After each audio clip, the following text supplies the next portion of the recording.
Meus amigos, meus irmãos, sejam todos bem-vindos ao Evangelho no Lar do Grupo Espírita Garimpeiros da Luz.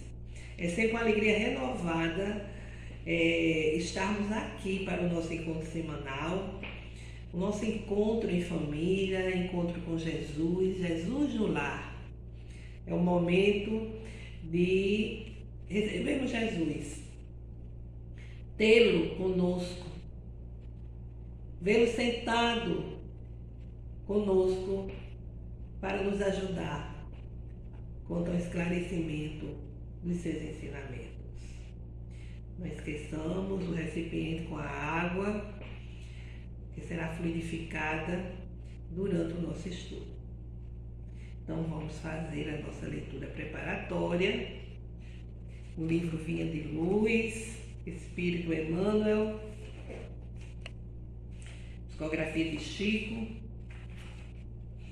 É a mensagem 106. Como cooperas? Nós, porém, não recebemos o Espírito do mundo, mas o Espírito que provém de Deus. Primeira carta de Paulo aos Coríntios, capítulo 2, versículo 12. Lendo a afirmativa de Paulo, reconhecemos que em todos os tempos o discípulo sincero do Evangelho é defrontado pelo grande conflito entre as sugestões da região inferior e as inspirações das esferas superiores da vida. O espírito do mundo é o acervo de todas as nossas ações delituosas, em séculos de experiências incessantes. O espírito que provém de Deus é o constante apelo das forças do bem que nos renovam a oportunidade de progredir cada dia, a fim de descobrirmos a glória eterna a que a infinita bondade nos destinou. Deus é o Pai da criação. Tudo fundamentalmente pertence a Ele. Todo campo de trabalho é do Senhor. Todo serviço que se fizer será entregue ao Senhor. Mas nem todas as ações que se processam na atividade comum provêm do Senhor. Coexiste nas oficinas terrestres, quaisquer que sejam, a criação divina e a colaboração humana. E cooperadores surgem que se valem da mordomia para exercer a dominação cruel, que se aproveitam da inteligência para identificar a ignorância alheia, ou que estimam a enxada prestimosa, não para cultivar o campo, mas para utilizá-la no crime. O cientista no conforto do laboratório e o marinheiro rude sob a tempestade estão trabalhando para o Senhor. Entretanto, para a felicidade de cada um, é importante saber como estão trabalhando. Lembremos-nos de que há serviço divino dentro de nós e fora de nós. A favor de nossa própria redenção, é justo indagar se estamos cooperando com o espírito inferior que nos dominava até ontem, ou se já nos afeiçoamos ao Espírito renovador do Eterno Pai. Reflexão de Emmanuel sobre as palavras do Cristo. E é bom que a gente se pergunte como é que a gente está trabalhando, a quem nós estamos servindo. É uma pergunta que realmente cabe a todos nós. Então, meus amigos, meus irmãos, nós vamos fazer a nossa prece inicial, momento de elevarmos nossos corações, nossa mente ao alto, a Deus, nosso Pai Criador, a Jesus, nosso Mestre Senhor, com a bênção dos guias espirituais. Jesus, Mestre amado e amigo, acolhe os nossos corações desejosos do entendimento do vosso Evangelho de luz. Inspira-nos, Senhor, a esse entendimento, para que possamos compreender as leis divinas, os vossos ensinamentos, os desígnios do Pai, mas sobretudo fortalece-nos em nossa caminhada para que possamos, com perseverança, vencer nossas más inclinações, vencer nossas aflições e nos tornarmos seres melhores, com sentimentos, com vibrações coerentes com a lei do amor. Fica conosco, Jesus, agora e sempre. Que assim seja. Bem, meus amigos, hoje dando continuidade ao capítulo 10, Bem-aventurados aqueles que são misericordiosos. Hoje é o item 9, o argueiro e a trave no olho. Por que vedes um argueiro no olho do vosso irmão, vós que não vedes uma trave no vosso olho? Ou como dizeis ao vosso irmão, deixai-me tirar um argueiro do vosso olho, vós que tendes uma trave no vosso? Hipócritas, tirai primeiramente a trave do vosso olho, então vereis como podereis tirar o argueiro do olho do vosso irmão. Mateus capítulo 7, versículo 3, 4 e 5. Quanta verdade! Porque é exatamente isso que nos acontece. Nós, criaturas humanas, temos essa inclinação de ver o defeito do outro, o erro, a imperfeição, e não nos damos conta que muitas vezes aquilo que nós estamos apontando existe em nós mesmos. É como se fosse uma projeção. A gente identifica com uma certa facilidade, porque temos aquele defeito, erramos daquela mesma forma. Então, com facilidade, nós estamos a identificar, a apontar o dedo para as falhas do nosso semelhante.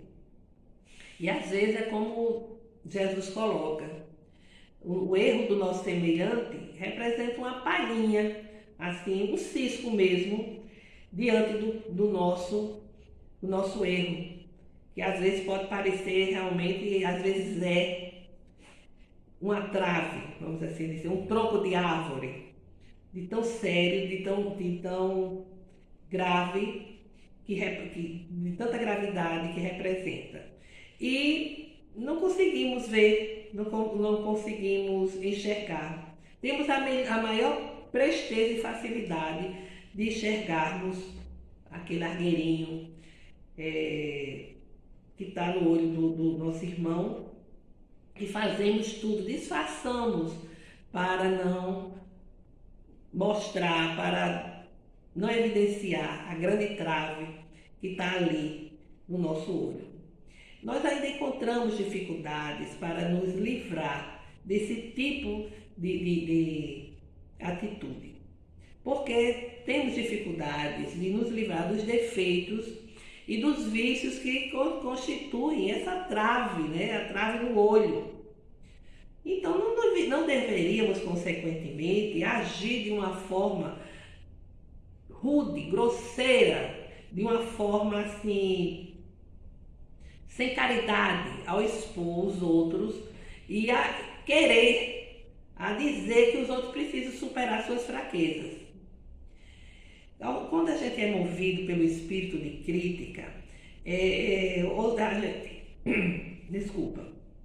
a gente ousa condenar o irmão, e assim nós nos tornamos mais culpados do que ele, porque a nossa acusação é uma atitude de quê? Uma atitude de orgulho, falta de tolerância, um gesto antifraterno.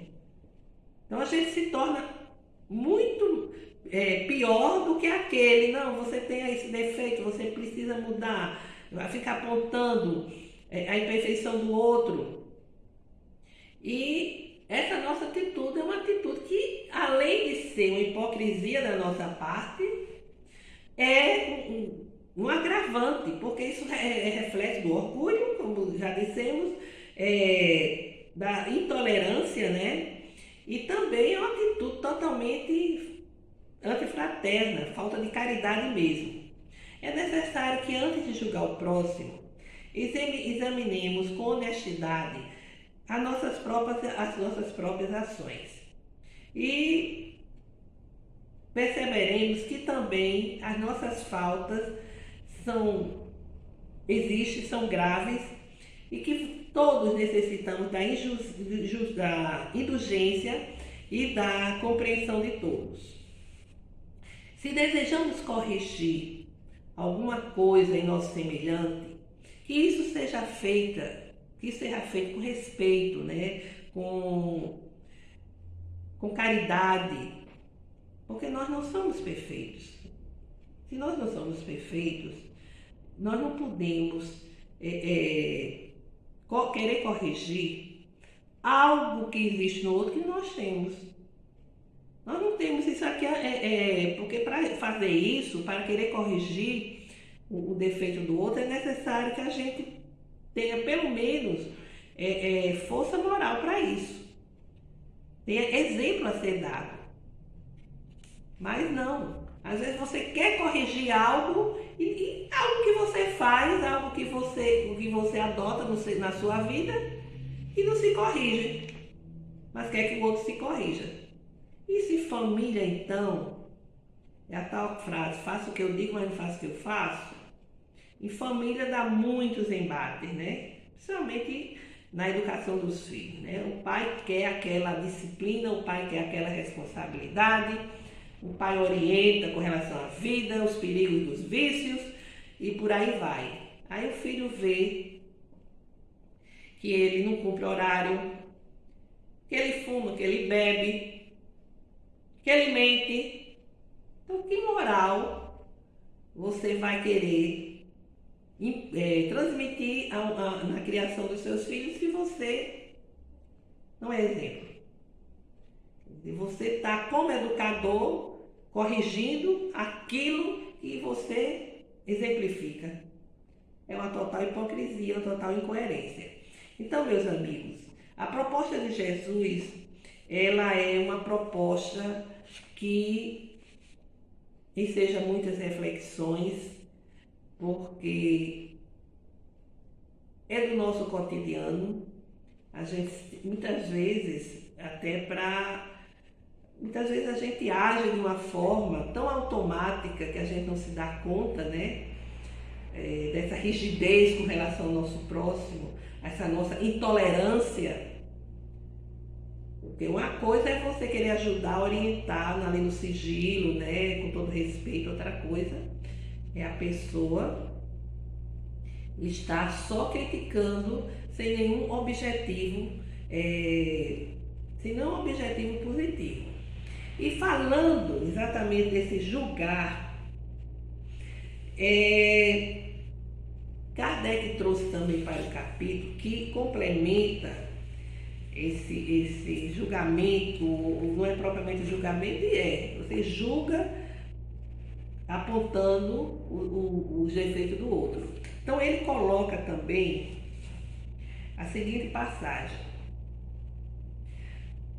não julgueis a fim de não sejais julgados. Não julgueis a fim de que não sejais julgados, porque vós sereis julgados segundo houverdes julgado os outros. E se servirá para convosco da mesma medida do qual vos servistes para com ele. É aqui o Mateus também, o capítulo 7, versículo 1 a 2. É aquela passagem tão conhecida e tão cheia de ensinamento, né? Que os escribas e fariseus conduziram a mulher que foi surpreendida em adultério e colocaram no meio da praça.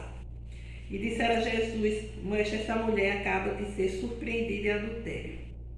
Ora, Moisés nos ordena na lei para lapidar as adúlteras. Qual é, pois, sobre isso o vosso sentimento? Eles diziam isso testando, né, a fim de ter do que acusar. Mas Jesus baixou a cabeça, curvando-se, né, e escrevia com o dedo sobre a terra. Como continuasse a interrogá-lo, ele se ergueu e lhes disse: aquele dentre vós que tiver sem pecado, lhe atire a primeira pedra. Mas ele, ouvindo falar assim, se retiraram um após outro, os velhos saindo primeiro, e assim Jesus permaneceu só com a mulher que estava no meio da praça. Então Jesus, se levantando, disse-lhe: Mulher, onde estão os vossos acusadores? Ninguém vos condenou? Ela lhe disse: Não, Senhor. Jesus lhe respondeu: Eu também não vos condeno, não condenarei. Ide, e no futuro não peques mais.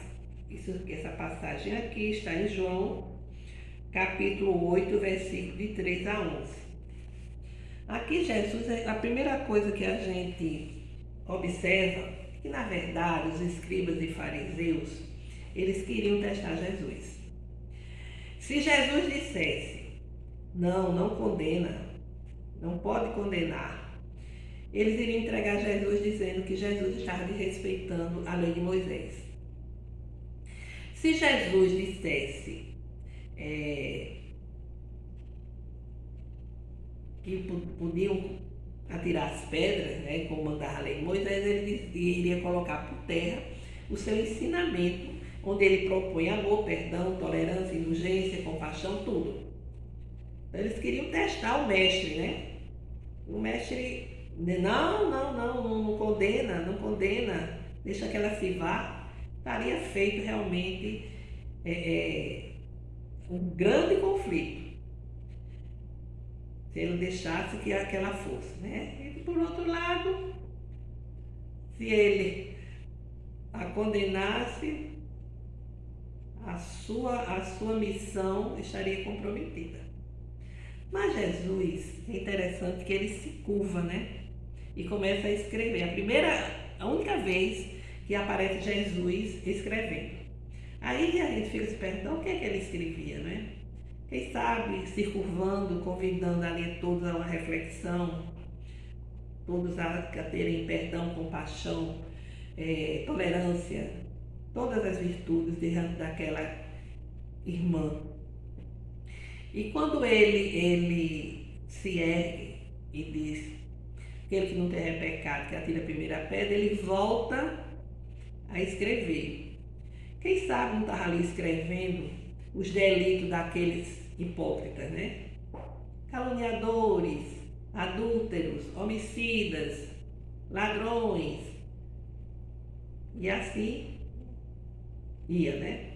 Porque ele compreendia aquela mulher, sabia do seu psiquismo, do seu íntimo, mas também ele sabia que ali, sabia porque ele penetrava com sua dupla vista no psiquismo das pessoas e sabia que ali tinha muitos adúlteros. Tinha outros que eram cheios de delitos, homicidas, usurpadores, caluniadores, exploradores dos necessitados, enfim. Eram inúmeros delitos que estavam ocultados naquelas pessoas que viviam atrás de uma máscara, né? De uma máscara, o verniz social, achando que porque estavam camuflados, estavam ocultos, estavam isentos de qualquer julgamento. Mas Jesus sabia, compreendia perfeitamente as intenções. Jesus sabia a natureza de cada um, como sabe a nossa natureza até hoje. E quando ele volta, tá só ele e a mulher, acho que alguns discípulos talvez. E dizem que os primeiros a se retirar, eles chegaram em bando, né? Todos juntos, aquele alvoroço. Mas depois foi saindo um por um, a começar pelos mais velhos, que tinham vivido mais, tinham mais pecado, né? Aí é quando Jesus faz a pergunta: onde é que estão todos que te condenavam? E ela diz que eles não se te condenaram? Não, Senhor, não condenaram. E Jesus diz: eu também não te condenarei. Vai e não voltes mais a pecar. Essa atitude de Jesus é uma atitude de quem sabe, de quem entende, as imperfeições humanas. E que essas imperfeições humanas levam aos mais variados delitos, erros, porque é o estágio evolutivo em que cada um se encontra. Jesus, de maneira alguma, eximiu essa mulher da sua responsabilidade. Pelo contrário, ele deu uma nova chance a ela. Ele abriu os seus horizontes para que ela pudesse ter uma nova caminhada, para que ela pudesse, assim como ela encontrou o caminho do perdão, pudesse refazer a sua vida, pudesse exatamente ter o despertar dos valores que dizem respeito à lei eterna, né? À vida eterna. Ela teria sim que passar pelo sofrimento decorrente do seu engano. Mas Jesus sabia perfeitamente que ela cometeu aquele erro, porque era uma pessoa maltratada, o marido ausente, faltava carinho, faltava atenção. Não justifica. Não justifica. Mas onde estaria aquele homem naquele momento, aquele marido? Porque a Joana de Ângeles diz que tanto na subida, no sucesso, como no fracasso, na descida, ninguém está sozinho. Sempre há uma companhia, sempre há um cúmplice no delito, sempre há um cúmplice, né? E onde estava o adúltero? Além de Moisés mandar que ele também fosse executado, cadê ele? Que certamente aproveitou a fragilidade daquela mulher, suas carências, e a iludiu, a envolveu com falsas promessas. Ninguém sabia, né? As causas poderiam ser as mais diversas, que não a isenta perante as leis da vida. Pelo contrário, ela vai resgatar os seus débitos, mas ela vai resgatar em uma outra ótica, caminhando em busca da superação. E ele a isenta, inclusive, do sentimento de culpa, de ressentimento. Por quê? Porque o sentimento de culpa, de ressentimento, aprisiona a criatura, e assim ela não progride, ela não supera. Ela vive nesse ciclo de lamentações, se sentindo culpada, se sentindo desgraçada, e não ocorre a sua transformação espiritual, moral. Amélia Rodrigues, mais uma vez, os livros de Amélia são belíssimos, porque são todos no conteúdo evangélico. E ela relata a continuidade de muitos episódios que nós não temos acesso pela literatura bíblica. E ela relata essa continuidade. Com relação a esse episódio, existe a psicografia de Valdo Franco. Ela diz que aquela mulher, ela se renovou na fé, acompanhou Jesus e começou a se dedicar ao amparo aos necessitados, aos miseráveis. Até que 10 anos se passaram e ela estava lá na sua casa de acolhimento, como chega um homem maltrapilho, um mendigo, uma pessoa chagada, muito sofrida. E ela fazia uma preleção sobre Jesus. E ele pergunta: você conheceu o Messias? Não, o Messias não. Você o conheceu? Aí ela disse: sim, o conheci. Aí ele diz: eu também o conheci. Mas ele não deu uma palavra, não se dirigiu a mim, mas perdoou a minha mulher adúltera. Hoje eu sei, tenho remorso, porque agora eu vejo que eu fui negligente com ela, que faltei com atenção, com carinho, com respeito. E ali a mulher se vê diante do seu ex-marido. É o momento que a vida lhe dá para a reconciliação, para a regeneração, vamos assim dizer, porque ela reconheceu os seus erros, o arrependimento, depois a expiação, que foi o sofrimento, e agora ali ela estava até a oportunidade de ajudá-lo nos últimos momentos de sua vida. Então, meus amigos, os ensinamentos de Jesus nos dá exatamente o roteiro, nos indica um caminho. E a gente tem que se esforçar até conseguir realmente essa transformação. A lição de hoje é essa. E sejam muitas reflexões. E vamos fazer a nossa prece. Desculpem, fazer nossas vibrações. Elevar nossos corações a Deus, a Jesus, nosso Mestre e Senhor, com a bênção dos guias espirituais, emitir vibrações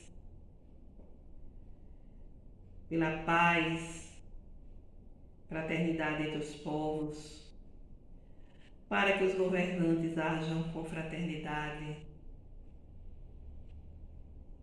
para que o movimento espírita esteja sempre coeso em torno do Evangelho do Mestre e dos ensinamentos da codificação.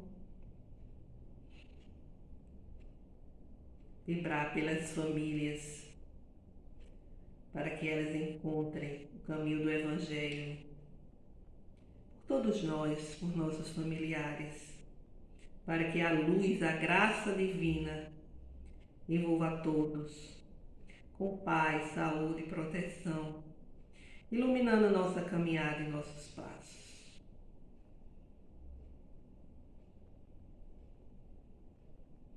Nosso Pai, que estás em toda parte, santificado e glorificado seja o vosso nome no louvor de todas as criaturas. Vindo a nós o vosso reino de amor e sabedoria, que a vossa vontade se cumpra aqui na terra e nos ciclos espirituais. O pão nosso do corpo e do espírito dá-nos hoje. Perdoai, Senhor, as nossas dívidas, ensinando-nos a perdoar os nossos devedores, com esquecimento de todo o mal, não permitindo que venhamos a cair nas tentações das nossas próprias inferioridades, livrando-nos da maldade que ainda reside em nós mesmos, para que reine a paz, o entendimento, o amor na caridade, hoje, amanhã e sempre, que assim seja. Com esta prece, encerramos o Evangelho no lar de hoje, desejando a todos uma semana de saúde, paz e harmonia. Até breve.